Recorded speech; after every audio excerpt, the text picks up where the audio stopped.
አርእስተ ዜና የኢትዮጵያ ብሔራዊ ምርጫ ቦርድ በትግራይ ክልል 7ኛውን ሀገራዊ ምርጫ ለማካሄድ ዝግጅት እያደረገ መሆኑን አስታውቋል።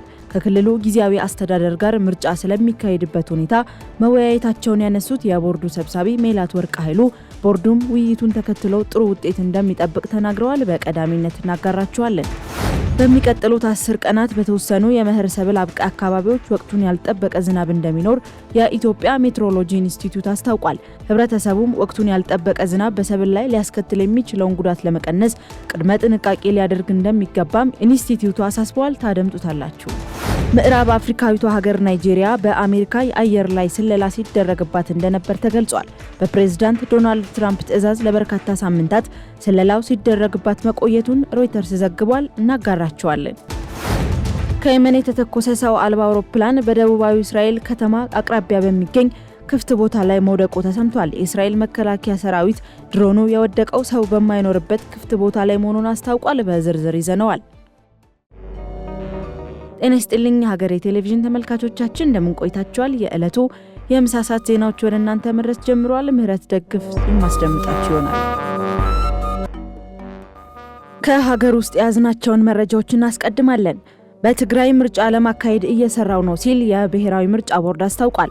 የኢትዮጵያ ብሔራዊ ምርጫ ቦርድ በትግራይ ክልል 7ኛውን ሀገራዊ ምርጫ ለማካሄድ ዝግጅት እያደረገ መሆኑን አስታውቋል። ባሳለፍነው ሳምንትም ከትግራይ ጊዜያዊ አስተዳደር ጋር በክልሉ ምርጫ ስለሚካሄድበት ሁኔታ መወያየታቸውን ያነሱት የቦርዱ ሰብሳቢ ሜላት ወርቅ ኃይሉ ቦርዱም ውይይቱን ተከትሎ ጥሩ ውጤት እንደሚጠብቅ ተናግረዋል። በትግራይ ክልል ከሰሜኑ ጦርነት ጋር በተያያዘ 6ኛውን ሀገራዊ ምርጫ አለመካሄዱ ይታወሳል። ቦርዱ 7ኛውን ጠቅላላ ምርጫ አስመልክቶ ገዢውን ፓርቲ ጨምሮ ከፖለቲካ ፓርቲ ተወካዮች ጋር ታህሳስ 13 ቀን 2018 ዓ.ም ውይይት ማድረጉን ገልጿል። ተሳታፊ የፖለቲካ ፓርቲዎቹ ምርጫውን አስመልክቶ መሟላት አሉባቸው ያላቸውን ሁኔታዎች፣ አስቻይ ሁኔታና ሌሎችም ጥያቄዎች አንስተዋል። በዚህም ከትግራይ ክልል ባሻገር ለተነሳው የአስፈጻሚዎች የገለልተኝነት ጥያቄ ቦርዱ ዝርዝራቸውን ለፖለቲካ ፓርቲዎቹ መላኩንና በገለልተኝነታቸው ላይ ጥያቄ የሚነሳባቸው አስፈጻሚዎችን ካገኙ ዝርዝሩን እንዲልኩ ቦርዱ በመጠበቅ ላይ መሆኑን፣ በተመሳሳይ መልኩ ደግሞ ለፓርቲዎች በጀት ለማከፋፈልም ፓርቲዎቹ ሰነድ እንዲያቀርቡለት በመጠበቅ ላይ መሆኑን ሰብሳቢዋ ገልጸዋል። የጸጥታ አስቻይ ሁኔታን በተመለከተና ሌሎች ምርጫውን የተመለከቱ ጉዳዮችን አስመልክቶ የሚኖሩ የምክክርና የውይይት መድረኮች ቀጣይነት ያላቸው እንደሚሆኑም ቦርዱ አስታውቋል።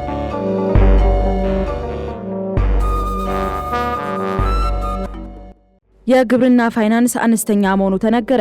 በኢትዮጵያ በግብርና ዘርፍ ተሰማርተው እየሰሩ ለሚገኙ አነስተኛ አርሶ አደሮችና ባለሀብቶች የሚቀርበው ፋይናንስ አነስተኛ መሆኑ ተነግሯል። ግብርና በኢትዮጵያ ለአብዛኛው ሕዝብ የህይወት መሰረት በመሆኑ ከፍተኛ ኢንቨስትመንት የሚፈልግ እንደሆነ ተገልጿል። የፋይናንስ አቅርቦት ችግሩን ለመቅረፍ ለዘርፉ የሚቀርበውን ብድር ከማሳደግ ባለፈ በኢንሹራንስ እንዲደገፍ እየተሰራ ነው ሲሉ የግብርና ሚኒስቴር ዴኤታው ዶክተር መለሰ መኮንን ተናግረዋል። በዚህም ባንኮችን ጨምሮ ሁሉም የፋይናንስ ተቋማት ለአርሶ አደሩና በዘርፉ ለተሰማሩ ባለሀብቶች ብድር እንዲያቀርቡ የሚያስገድድ ብሔራዊ ፍኖተ ካርታ መዘጋጀቱን የጠቀሙት ሚኒስቴር ዴኤታው ፍኖተ ካርታው ባንኮች ከዚህ በፊት ለግብርና ይሰጡት የነበረውን ብድር በማሳደግ የዘርፉን ምርታማነት ማጠናከር ያስችላል ብለዋል። ኢንሹራንስና የብድር አቅርቦት ተቀናጅተው መስራት ከቻሉ በሁሉም ዘርፍ አመርቂ ውጤት ማምጣት እንደሚቻልም አመልክተዋል። የስራ ዕድል የሚፈጥረውንና የኢኮኖሚ መሰረት የሆነውን ግብርና በይበልጥ ለማሳደግና ለማዘመን የፋይናንስ አቅርቦትን ማሳለጥ እንደሚያስፈልግም ሚኒስቴር ዴኤታው አክለው ጠቅሰዋል።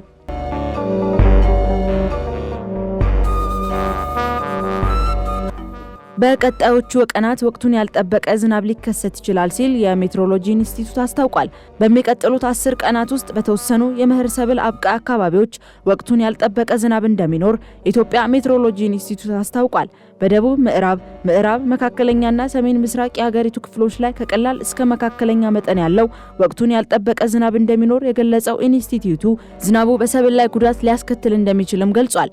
በዚህም በደረቅ ቀናት የደረሱ ሰብሎችን መሰብሰብ እንደሚያስፈልግና ህብረተሰቡም ወቅቱን ያልጠበቀ ዝናብ በሰብል ላይ ሊያስከትል የሚችለውን ጉዳት ለመቀነስ ቅድመ ጥንቃቄ ሊያደርግ እንደሚገባም ኢንስቲትዩቱ አሳስቧል።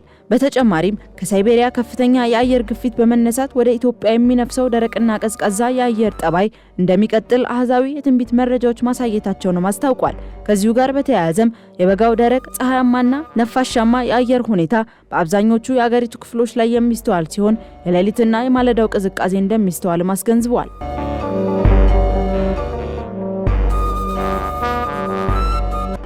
ከሀገር ውጪ ወደ ያዝናቸው መረጃዎች አለፍን። ናይጄሪያ በአሜሪካ የአየር ላይ ስለላ ሲደረግባት እንደነበር ተገለጸ። ምዕራብ አፍሪካዊቷ ሀገር ናይጄሪያ በአሜሪካ የአየር ላይ ስለላ ሲደረግባት እንደነበር ተገልጿል።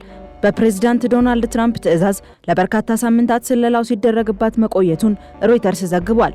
እርምጃው የተወሰደው ፕሬዝዳንት ትራምፕ በሀገሪቱ ላይ እየተፈጸሙ ባሉ ሃይማኖት ተኮር ጥቃቶች ላይ እርምጃ እንደሚወስዱ ከተናገሩ በኋላ እንደሆነ ዘገባው አስፍሯል። ባለፉት ሳምንታት ተጀምሯል የተባለው ይህ የአየር ላይ ስለላ በሚሲሲፒ በሚገኘው ቴናክስ ኤሮስፔስ ኩባንያ ለስለላ በተገጠመ አውሮፕላን እንደሆነም ተገልጿል። ምንም እንኳን የአሜሪካን መንግስት ስለ ድርጊቱ ይፋዊ መረጃ ባይሰጥም በናይጄሪያ ግዛት ላይ በተደረገው ክትትል አሜሪካ ድርጊቱን መፈጸሟን ያመለክታል ሲል ሮይተርስ አክሏል። ሀገሪቱ ባለፈው ህዳር ወር ላይ በሃይማኖት ተቋማት፣ በትምህርት ቤቶችና ሌሎችም ስፍራዎች ላይ ጥቃት ሲደርስባት እንደነበር የሚታወስ ነው።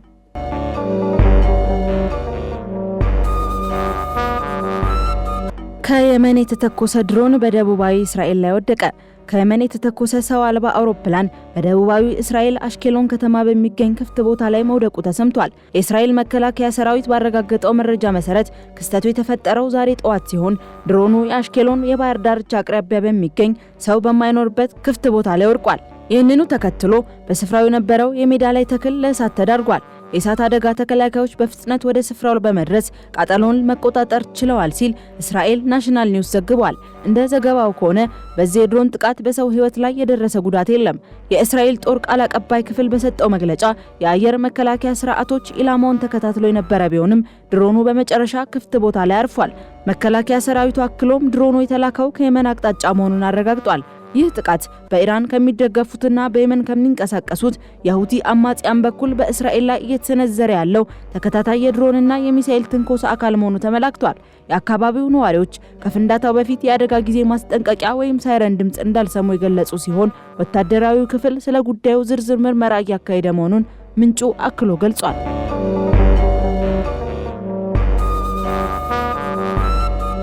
ሩሲያ በዩክሬን ኦዴሳ ክልል ጥቃት ፈጸመች። ሩሲያ በደቡባዊ ዩክሬን ኦዴሳ ክልል ላይ የምታደርገው የሚሳኤልና የሰው አልባ አውሮፕላን ጥቃት ማጠናከሯ ተሰምቷል። ጥቃቱ በክልሉ ሰፊ የኃይል መቆራረጥ ያስከተለ ሲሆን የዩክሬንን የባህር ላይ የንግድና የሎጂስቲክስ መሰረተ ልማቶችንም አደጋ ላይ ጥሏል። ባሳለፍነው ሳምንት የጦርነቱ ትኩረት ወደ ኦዴሳ ክልል ሊዞር እንደሚችል ጠቆመው የነበሩት የዩክሬኑ ምክትል ጠቅላይ ሚኒስትር ኦሌክስ ኩሌባ ሞስኮ በክልሉ ላይ ስልታዊ ጥቃቶችን እያደረሰች ትገኛለች ብለዋል። ፕሬዝዳንት ቮሎዲሚር ዘለንስኪ በበኩላቸው የሩሲያን ተደጋጋሚ ጥቃት ዩክሬን የባህር ላይ የሎጂስቲክስ መስመሯን እንዳትጠቀም የማድረግ ሙከራ ሲሉ ጠርተውታል።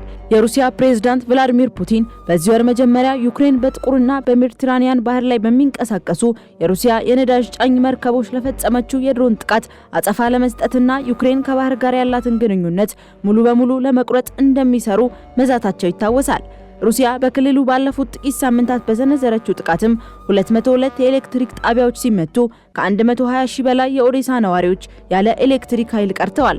ጥቃቶቹ በወደብ መሰረተ ልማቶች ላይ ያነጣጠሩ ከመሆናቸውም በላይ ባለፈው ሳምንት ብቻ በደረሰ የሚሳኤል ጥቃት 8 ሰዎች ሲገደሉ 30 ያህሉ ደግሞ ቆስለዋል ሲል የዘገበው ቢቢሲ ነው። ተመልካቾቻችን ለሰዓቱ ያዝናቸው መረጃዎች እነዚህን ይመስሉ ነበር። ከቀሪ ጣቢያው ፕሮግራሞች ጋር መልካም ቆይታ